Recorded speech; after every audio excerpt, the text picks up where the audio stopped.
Welcome back to Fab Automotive Detailing. You guys, in this video, we're going to talk about something that we are all finding ourselves in anymore on all these newer cars is thin paint. Especially like on this Ford F-150 behind me, you guys. This is a situation we find ourselves in all the time. If you don't use a paint gauge, even if you're an at-home DIYer, a paint gauge is very important. But if you don't use a paint gauge, you go into this blind and you just start compounding it or using some type of correction cream or polish, whatever, you may find yourself in trouble really quick and you're paying for an expensive paint job. So I hope this video will kind of help you guys out. I'm going to show you guys an option that you have that all you're basically going to do is you're cleaning the clear coat to restore gloss, but that's about it. You're not really removing any swirls. You're not doing any of that. We'll put the paint gauge on it before, put the paint gauge on it after. I'm going to show you guys it doesn't really remove anything. You're just basically exfoliating the paint. You're removing that top layer of dirt, even though we have mechanically and chemically deconned. You're just going to bring that gloss back for your customer before you put protection on. This vehicle here, it's getting a ceramic coating, but I called and I told him, I said, you know, this paint's just too thin. We talked about it before we brought the truck anyway, so he knew. So he's going to be happy with what I'm doing here, you guys, and I'm going to show you how I'm doing it and give you guys an option. So let's do it.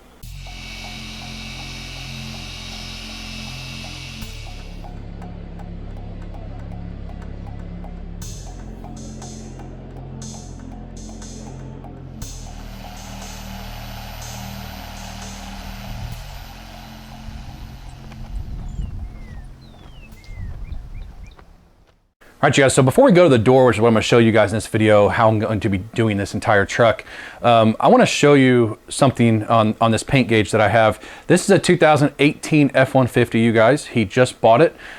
This is common on every single F-150 that I've worked on, the newer Chevys that I work on. Pretty much anything anymore seems to be really thin because of water-based paint. I'm going to use this gauge on the roof, and I'm going to show you guys right here what my reading is on the roof. I'm going to try to hold it. You see that? 2.6 mils, and even says paint is too thin. It's warning you, letting you know, don't do anything to the paint. It's too thin. You may burn through.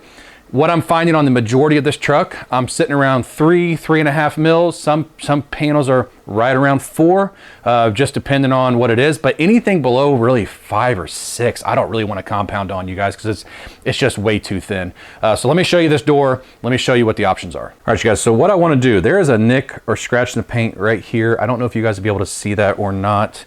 Let me just turn this little light on. It's right there. Hopefully you guys can see that. I'm going to use that as my base mark to show you guys. So we're going to go all the way around it. So we're going to go on the bottom side of it, 3.72, top of it, and we're not touching the scratch, 3.76 to the right, 3.76 to the left, 3.76. Now, just for the heck of it, let's go over here past the scratch, 3.64. So my average is 3.72 mils. What do you do in a situation like this? All right, you guys, so this is where paint gauges are very, very important. If you don't have one, you're gonna get yourself in trouble. This next PTG, I'll put a link in the description of the video where you guys can find these. You can find them on Amazon. I'll put them in my Amazon store.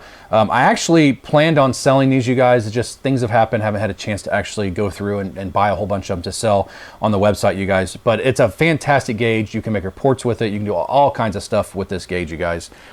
But we go over the entire truck and you find out the paint is really thin. If you're a DIYer, and you have a newer vehicle, you need a paint gauge. If you plan on using a machine on the paint at all, you need some type of paint gauge. But you go over the entire truck and you're like, man, this customer wants this truck to look really good and there's not a whole lot that I can do. My options are very limited. Your first option is call your customer, explain to your customer, look, your paint is dangerously thin. That's the way it was from the factory. It's nothing that you did. But there's not a whole lot of options that we have out here for your paint before we put the protection on. One option is we can do nothing to it. I already clayed it and chemically deconned. We can do nothing to it and we can put your wax sealant or coating right on top of it and you're just gonna see what you see and that's the way it is. Some people may say, let's do that. That's a fine option. Don't be ashamed to offer that option because yeah, you may not make as much money because you're not putting a machine on the car, but you're actually preserving the clear coats. There's nothing wrong with that. The other option is to use a glaze. This product here, foam pad polishing glaze, I do sell this on my website. I sell it in white or black. They're the exact same product, just one has the white dye, one has the black dye for dark colors. I've used this on red, greens, blues. blacks, grays. The white I've used on silvers, white, and light colors like that. Both products are very easy to use. They do not have a lot of bite. They do not have a lot of cut. I'm going to use a fine pad by Rupes, you guys.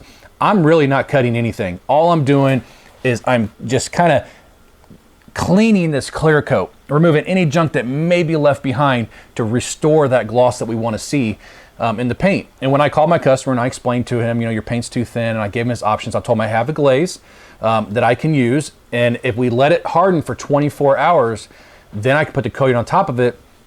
It's gonna fill some of the imperfections, some, but not all. So whatever's left over, you're left with. That's your options. Either that, you don't touch it, or we can use the glaze.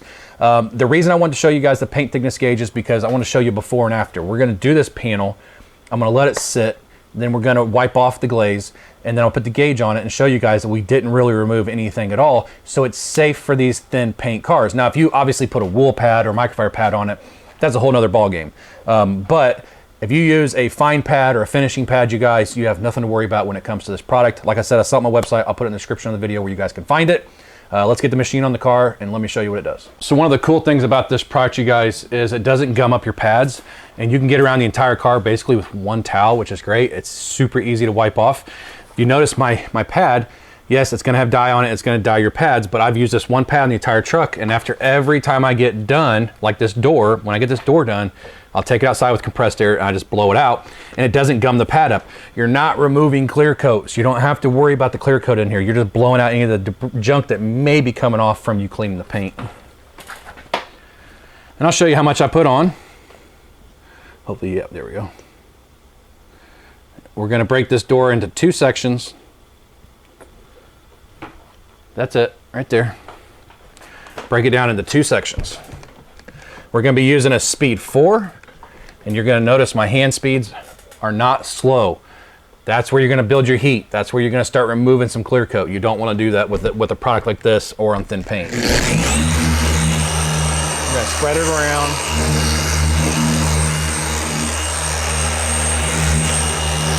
Okay, and we're just gonna go at a medium speed. Hopefully you can hear me over the polisher.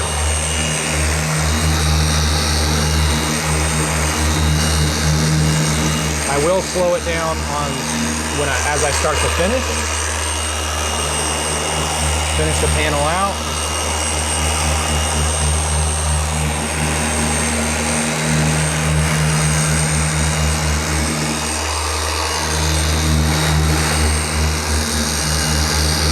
Okay, and I'm gonna do it one more time.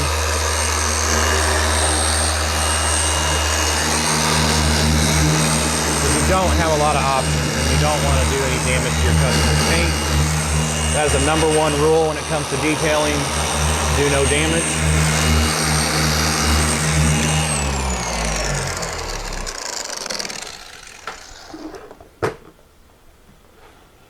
Let me show you guys. Hopefully you guys can see it. Let me grab you guys off of here.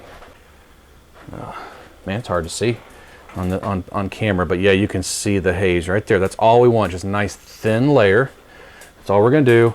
We'll let this cure for about 2 minutes. Normally I would go on to this section, but for the video we're not. We're just gonna let this cure and we'll come back and wipe it off. So without the spotlight on it, you guys can actually see it pretty good. Right there, just kind of hazy.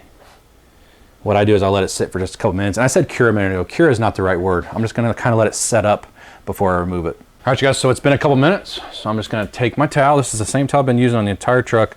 I started with the right front. I worked my way all the way around. One towel is all it takes with this stuff. It's very, very simple.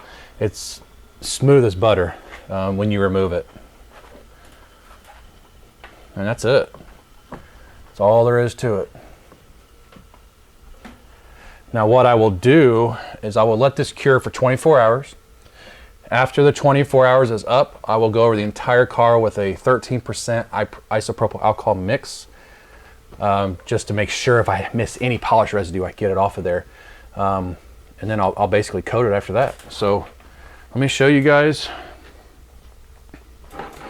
So our average was 3.72, which I probably can't show you that. It's very small lettering.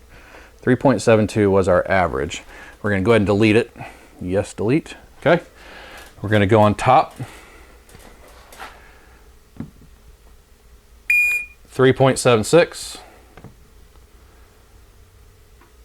3.72. I know you guys can read it or not, but you're kind of far away from me. 3.76, 3.76, 3.56, 3.56. So our average is 3.69, you guys. We didn't remove really anything at all. All we did was we cleaned this clear coat, and now we have clarity over this side. Did it remove like imperfections and stuff? No, and I didn't plan on it removing imperfections. I'm just using it to give us just a little bit of extra protection, and to clean this is what it's doing, and fill in anything that it can fill in. But my hand speeds were really fast, so there's no chance of building up too much heat and burning through this very thin clear coat. So here's where we were, and I don't know if the camera's going to do it justice. It's not. It's definitely more clear on this side than it is here, but it's very minor in person, so the camera's probably not picking it up. I won't know until I edit. But you saw right there how simple it is. It's an option you can give your customer to help restore some of their gloss, but not remove their clear coat. All right, you guys, so here you go. Without removing clear coat, just restoring the gloss and cleaning this paint. Look at the gloss in this truck now.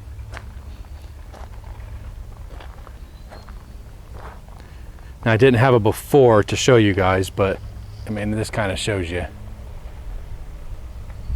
B is right around my hand. The paint looks great. Now, you'll notice there's some stuff missing. There's bars here and his steps aren't missing. He's getting all that stuff painted or powder coated. But this truck looks really, really nice. It's super glossy now. Now all we gotta do is let it cure for 24 hours. It'll harden, and then I'll put a ceramic coating on it tomorrow.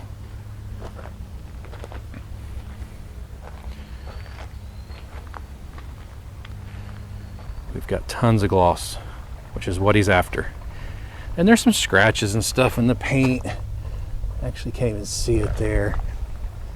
Foam pad polishing glaze does a pretty good job at hiding it. Right there's one.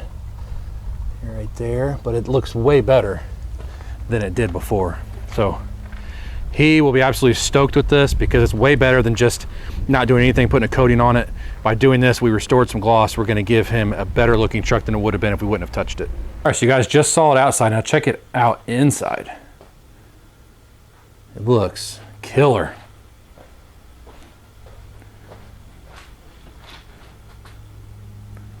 Looks really good. Don't mind my garage. The business takes up the majority of it.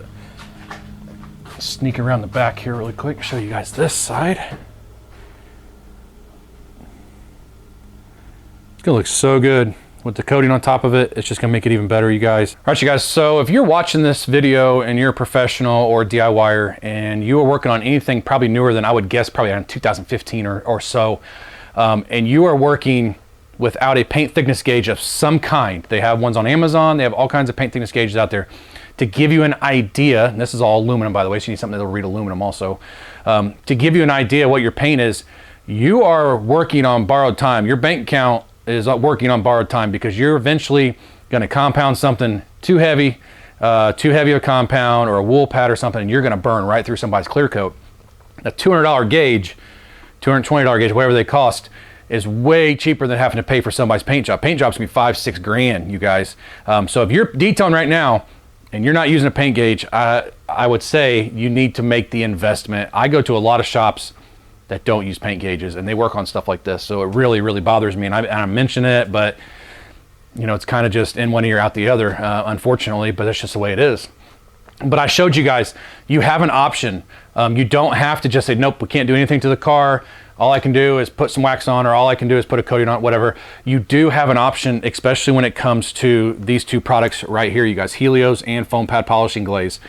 As I showed you with the paint thickness gauge, we didn't remove any clear coat. All we did was basically exfoliate the paint. You're just cleaning anything that might be on there that's gonna keep the ceramic coating from adhering to the paint.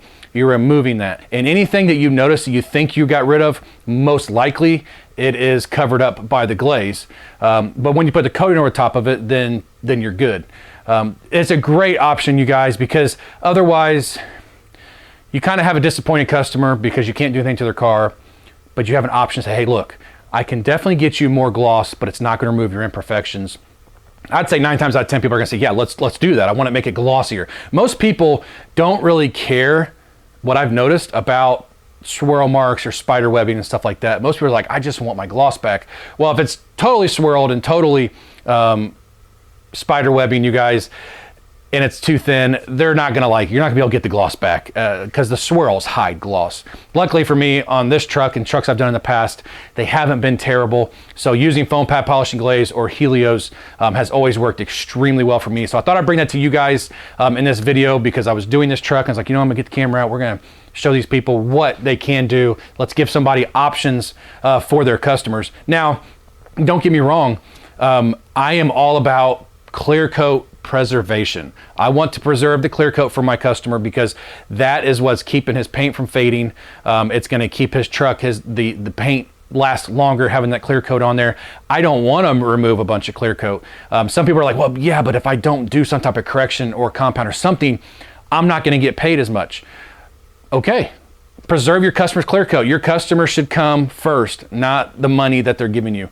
Customers should come first. Figure out a price, settle on it, and you're good to go, you guys. So I wanted to bring this video to you guys, and I hope you guys enjoyed the video. Hopefully this video was helpful for you guys. Once again, I'll put links to the products in the description of the video where you guys can find them. You can check them out. If you liked the video, you guys, please give me a thumbs up. Hit that subscribe button. Join the Fab family. We'd love to have you, and we'll see you in the next video.